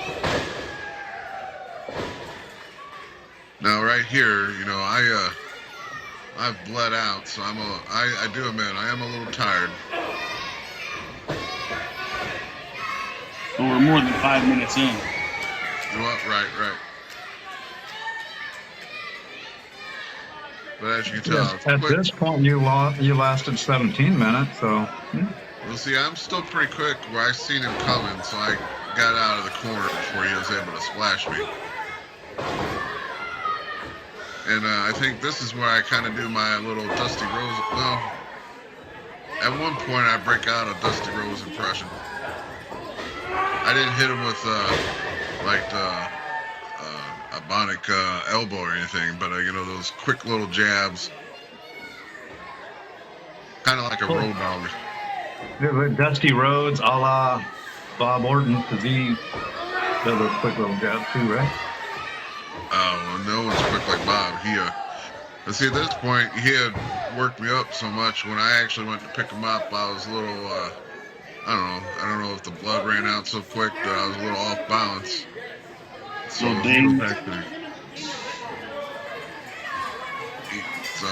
pretty much he capitalized on my disability there.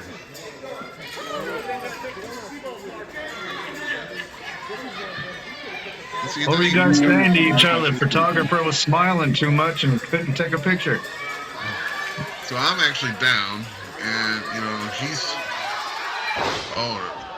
So that's actually the Harley Race headbutt. Harley was well known for doing that, and that's pretty much what screwed up his neck too. And now, Steve Fender, he's got a fused neck as well from doing this shit, but he still does it. So he connected with that first headbutt. One more before you get your ass whooped. Then he goes back up. I think this is the end for him. Yeah, so he turns around and sees me there, so he does try to do a cross body, and like my fat ass was like, nope, and he like hit and bounced off. Then I actually tried to do a little Oklahoma roll, but we were so close to the ropes and the cage that my fat ass couldn't go anywhere with it. 15 minutes down. 15 minutes.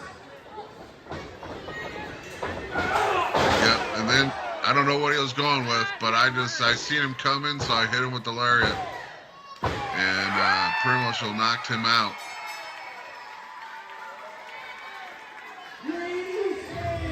You upset that little girl so much, she's not even celebrating your win. Way to go. You made her cry. And still, your SICW Classic Wrestling Champion. Well, that was it. I got the 1, 2, 3. I got to retain my belt. And I'm not too sure who I got this coming up weekend, but I will be on the card. And I'm sure if I'm on the card, I'll probably be defending that thing again. I saw half of a Top Gun walking off at the end there, though. Oh, yeah. Joey was down there watching. Even the girl, little ring announcer, Acidity, I think that's what she goes by. She was there watching. Of course, at the end there, you seen Herb was right there next to the cage. But it was, it was a pretty damn good cage match. I'm proud of that thing. There's some things I would have done, differently. But like I said, you just learn from your mistakes. You watch your film, and you try to do better next time. But all in all, it was a great night. It was a benefit show, and it was a sold-out benefit show. So the organization definitely made their money. So we definitely helped them out. I got to shut up Fender. Unfortunately, Bobby's time to shut up Sean Vincent and Glenn Williams will come this weekend.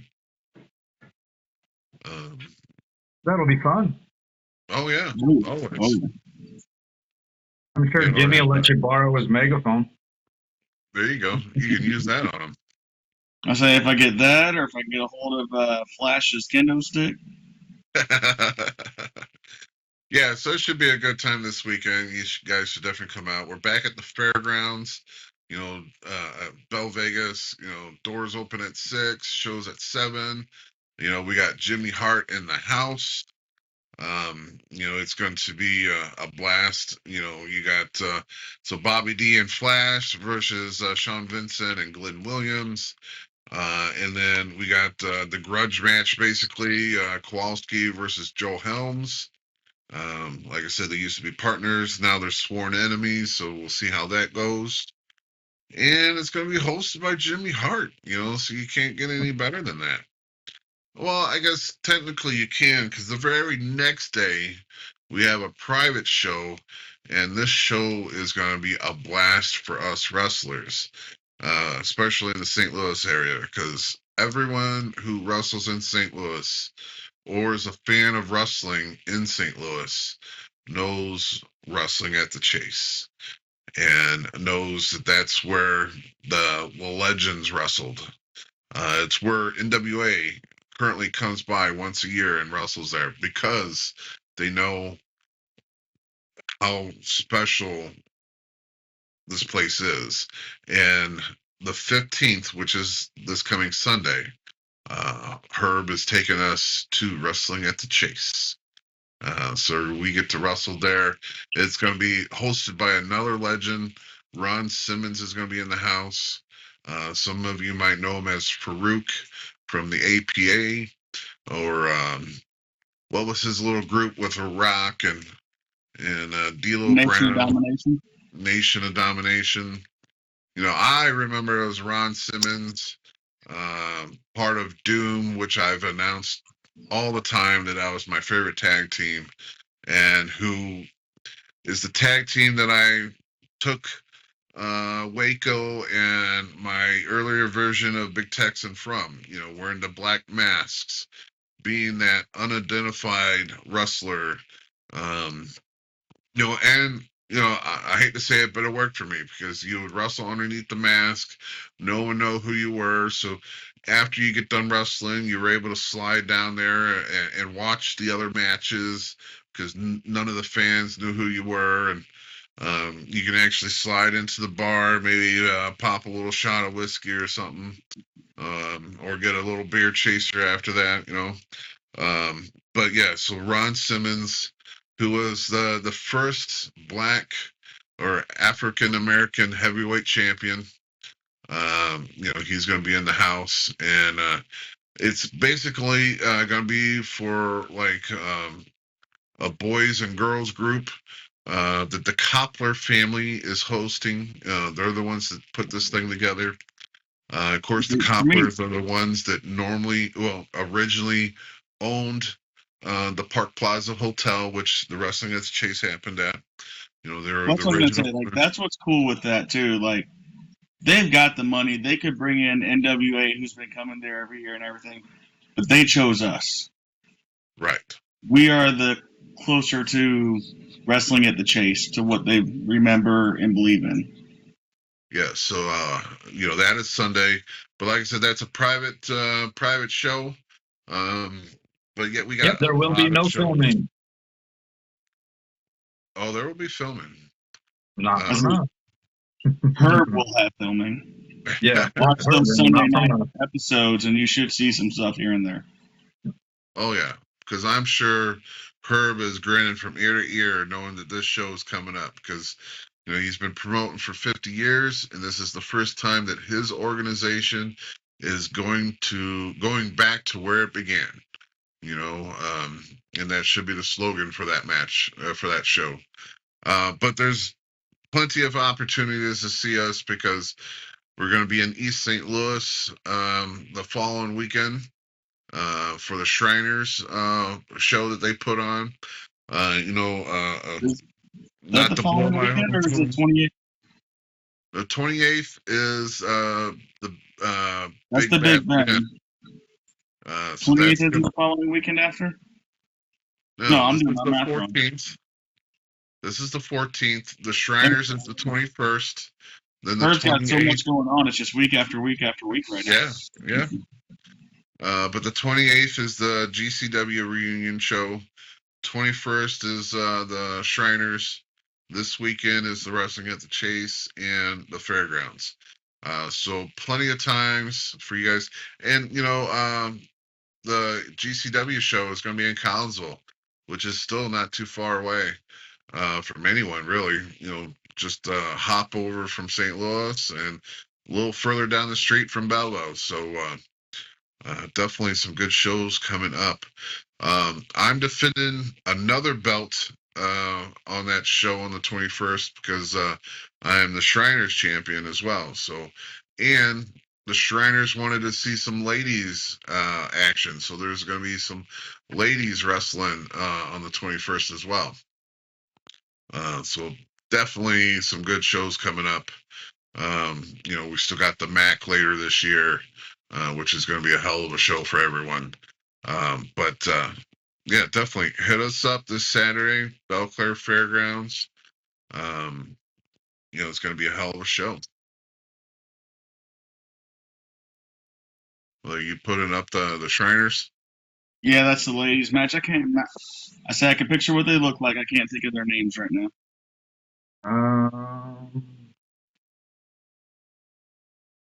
Let's see. I'm wanting to say Judy one of them looks Abdul like and Jules. Kelsey Magnolia.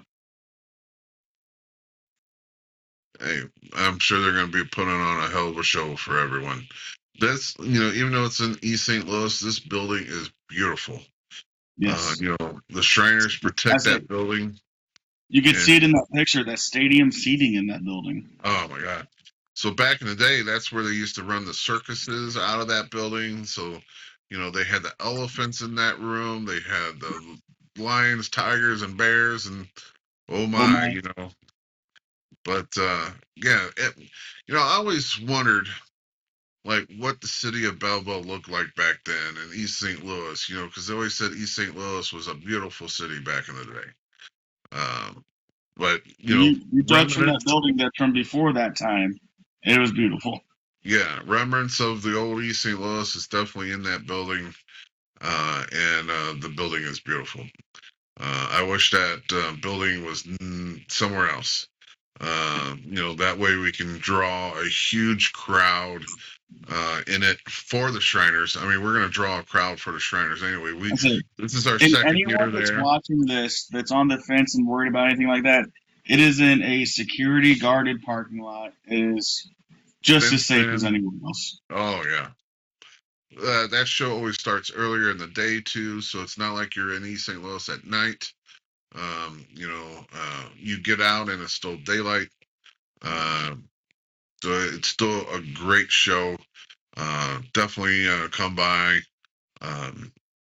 Yeah, a lot of shows to come by, but SICW.org is where you can go for the list of dates, list of places.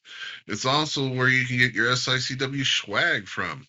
They got hoodies and t-shirts and mugs and everything else you can think of. So you can go on there and pick some of those up. I do want to talk about the NWA for 1 second, though, because it was announced today that the NWA is going to start a territory system again. So back in the day, the NWA, you got to give them the benefit of the doubt. Hopefully they can pull it off. But back in the day, each major city was a territory for the NWA. And you had a champion for every major city, and then you had the world champion. So picture Ric Flair being the world champion, and then each territory had their own champion. And that world champion would go to each territory and wrestle, and they would also switch, people from territory to territory to territory to keep it fresh. You might spend 6 months in Texas and then go up to Chicago and spend another 6 months. And it's also how you got your name out there. Before cable and TV was really big, the only way to get your name across the whole U.S. was to work these territories and get your name. And it's kind of like that still today, but it's not really territories, it's different promotions. Everyone who wants to make it, you got to work for every promotion that you can think of that's in your path, because you never know the one day that the right person is going to be in the audience to look at your match and say, we need him, but the NWA is going to try to do a throwback to the territory system. They're going to start in Ohio. Coincidentally, it's also where their current champion has his promotion. And his promotion was called Exodus Pro Midwest. So currently, the EC3 is the NWA heavyweight champion. And so what they're going to start off is in Ohio. His promotion is going to be the first territory for the NWA. So it's actually going to switch its name to NWA Exodus Pro Wrestling. And so NWA guys are going to go there. Those guys are going to go onto the NWA for the shows, their YouTube channel and their pay-per-views. But Billy announced today that he wants to start more of a territory system. So there's going to be other promotions involved in this. It's kind of like the AIWF system, to where you have all these promotions, but you have an AIWF connection, and then you have their champion going to these promotions. Where when we talk to them, the AIWF guys, they were just having the champion there, but it was no true connection. Where this is going to be an NWA territory, so it's going to be ran by the NWA. I'm sure it's their board of directors, and they're looking for other promotions to be affiliated with them. So, And that's why I shook my head, because in the AIWF, we don't have to pay a fee to belong to them and get directed who's going to wrestle there, who's going to do this, who's going to do that. For the NWA, is that the way it's going to be, where Billy says you need to pay us a fee to be a part of the new territory system, and then we're going to direct what you do? Say, Billy starts hating on us, and you're the current champion, he doesn't want you to be the champion anymore. Do you lose it because Billy doesn't like it? So they haven't said any of that. So they haven't broke down how this system is going to work yet. But in some people's eyes, it could just be a feeder system. You're going to work that promotion, and once you get past the green stage and start getting some matches under you, you might have that chance to move up to the grand stage of the NWA. So it all depends on how they're going to work the system. I would still give it a while before any of that gets announced, because since this is new, and especially new to Billy Corgan, because he wasn't around back in the day to know how Sam Mushnick used to run it. So this could be a good thing, could be a bad thing. I always say the more places people can wrestle, the better off the wrestlers will be. The more exposure you have, the more places you can wrestle, the more fun times you can have going to place to place to place. Because like I said, and we've all pretty much said, the stories is what we love, and that's how you make the stories, is by going to town to town to town, hanging out with the other wrestlers. I agree. I just don't think it should come at the cost of selling your soul to Billy. Well, like I said, they haven't said anything about that yet. Now, back in the day, they didn't do that. You had, say, like the Funks, their Amarillo promotion. They had their champion. Now, the NWA couldn't tell you, no, we don't want them as your champion. If you were big in that town and you made the Funks money, you were the champion. They weren't gonna cut you down just because another head promotion said they didn't want you. Now the NWA would say, we don't think he's the right person to be the next one in line for the NWA heavyweight. That happened, and there was a lot of palm greasing back then to get other people in line to be the NWA heavyweight champion. But when it comes to the territory itself, I think that was still up to the promoter and the fans of that territory to control who the actual champion was. Now, yes, did they have to pay the NWA money? Yes, because they used their banner, NWA.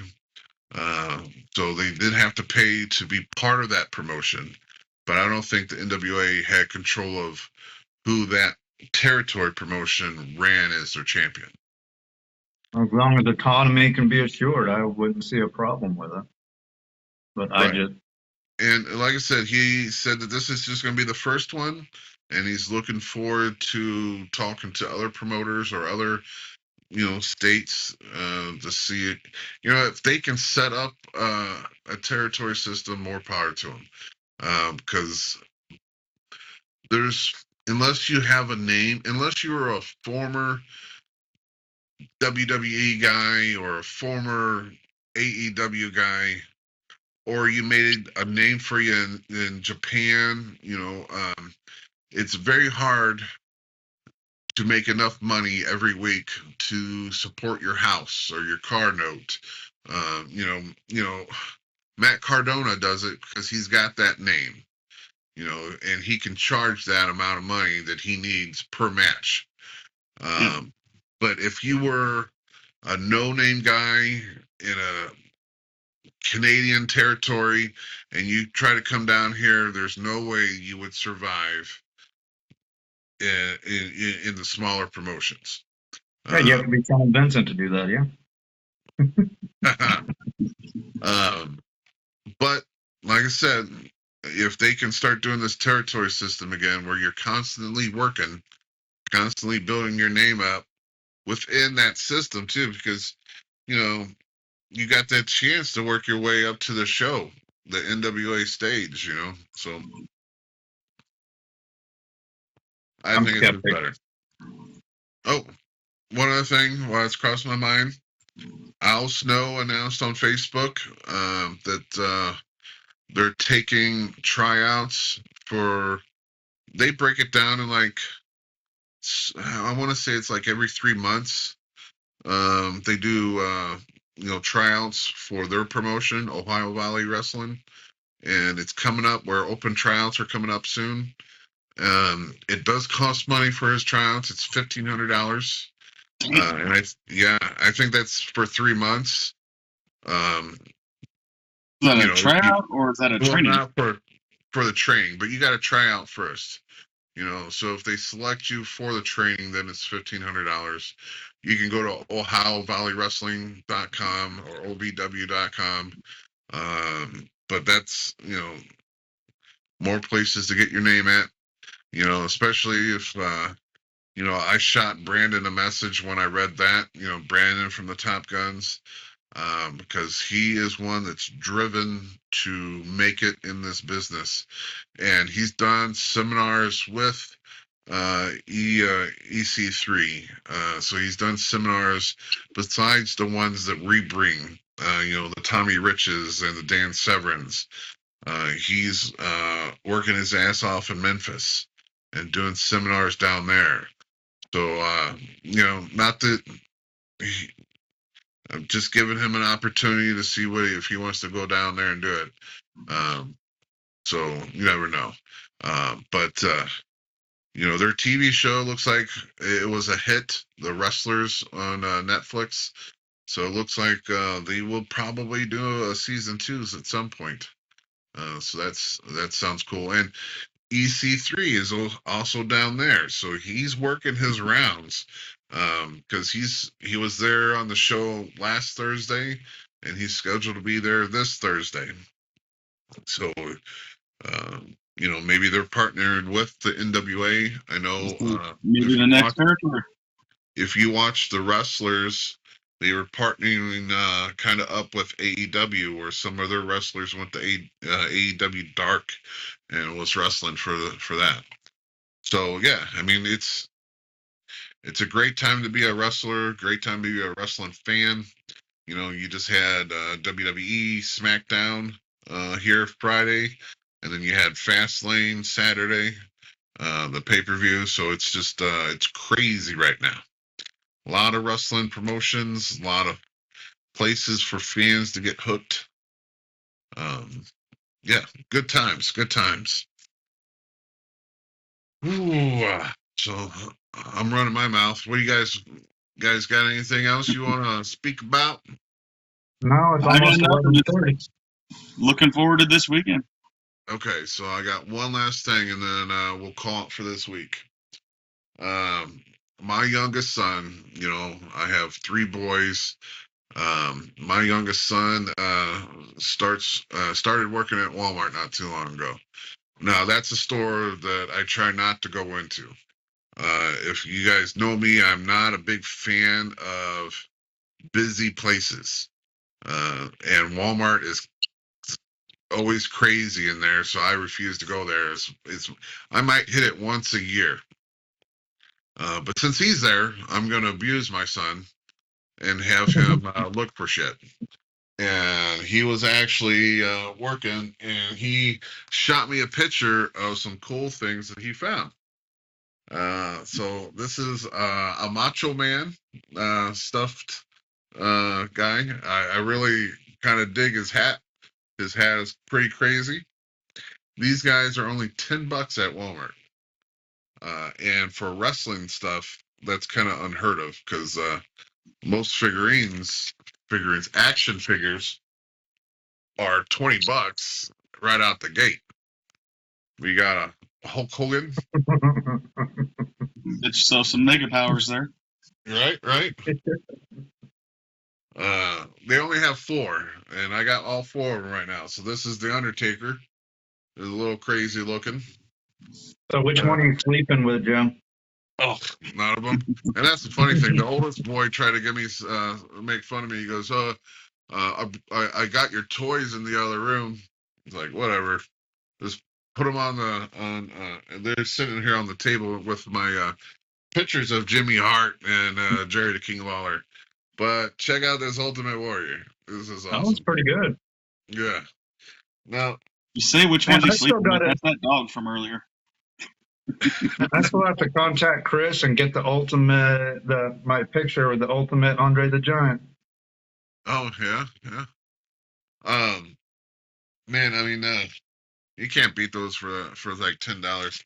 I might have showed this one off when Undertaker came through for his one man standing show. They had these ones there, and this one cost me $25. So this one's $25, where this one was $10. So, I mean, it's really cool. He's a very tall figure. He's got the old school look, the gray and black. But the wife, she looks at Facebook for me for different wrestlers that are in the groups that people sell them. But it's all and I say new stuff, but it's new to me. Anything past the Attitude Era, I really do not collect unless it's a person I've like friends with, like the Trevor Murdoch one we showed last week. Those style, I can care less because I didn't grow up on those. But unlike, I'm such when it comes to like Macho Man, Hulk Hogan, The Undertaker, Ultimate Warrior, I'm gonna buy it. It's just the guys that I grew up watching. I'm more addicted to buying something of theirs than I am people that I don't know who they are because I don't watch that much new wrestling. Yeah, unless they come through our system, I might pick up one of the action figures, or Bobby might pick one up for me.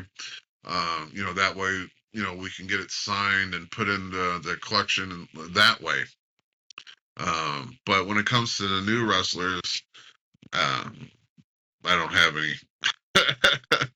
So you come into my house, you're going to see the 80s, 90s, and a lot of the Attitude Era stuff. Unless I am a sucker for a deal. So if I come through a yard sale and find 15 of them and they only want $1 each, well, then I'll throw them in the collection. But, because I am a sucker for a deal. Yeah, your whole But I just third wanted to floor is show going to be those out. nothing but wrestling stuff. I am a sucker for anything that I grew up watching. That's a Star Wars stuff I'll collect too. Yeah, I got Star Wars I got He-Man, GI Joes, stuff that I grew up watching. Was hooked on. I got some Transformers. It's how it is. They always say there was a thing that I seen. It said some amount like 75% of the toys on the market are bought for adults and that's kind of crazy. And to me, that's a high number. But Is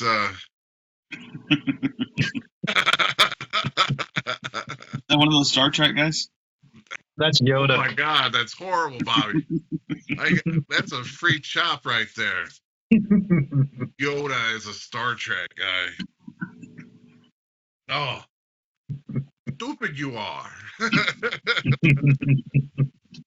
Good thing it's 2.5 hours into the show, and most people are well gone by now. No. Could break into Well, 2 parts. Yeah. right, you can cut this up. Oh, I'm cutting it out. There you go. All right. Well, that was my little fun. I just thought it was a cool deal. $10 for one of those guys. The funny thing is my granddaughter plays with a lot of my shit. And for a while there, before my oldest son had to move back in because the drainage pipes in his apartment, uh, all she had over here was boy toys. So she's starting to, Grandpa's pretty good at buying her stuff more than he'll buy anyone else things. So she's literally, if you walk into her room, she's got her own room upstairs. You walk in, and like 75% of that room you can't go into because it's full of like stuffed animals and different toys. So you have a very small walkway that you can walk into her room without running into something. To say that she's spoiled is an understatement. Um, she's with us pretty much every weekend, and every weekend she's got something to open up and play with. But But one I of the wouldn't boys have it asks any other something, way. he says, "I'll give you a kick in the ass." Well, that spoiled attitude was on display on Saturday. Well, she was a little under the weather Saturday. She had a tooth that was infected, and they got it pulled on Thursday. It was infected where it was giving her a fever. And so she was on antibiotics Friday and Saturday.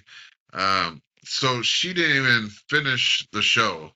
They said that she didn't even make it to my match. She No, he was out totally cold. was zonked and out cold. And even after the show was done and over with, and people were picking up the chairs and everything, I went out there, and I was there when she was waking up, and I said, "So how'd you like my match?" And she goes, "I didn't see it." But it's definitely cool. But she's definitely spoiled, and I wouldn't have it any other way. But yeah, that's she's a all for character. me. That's again, I have to end it with, please interact with us.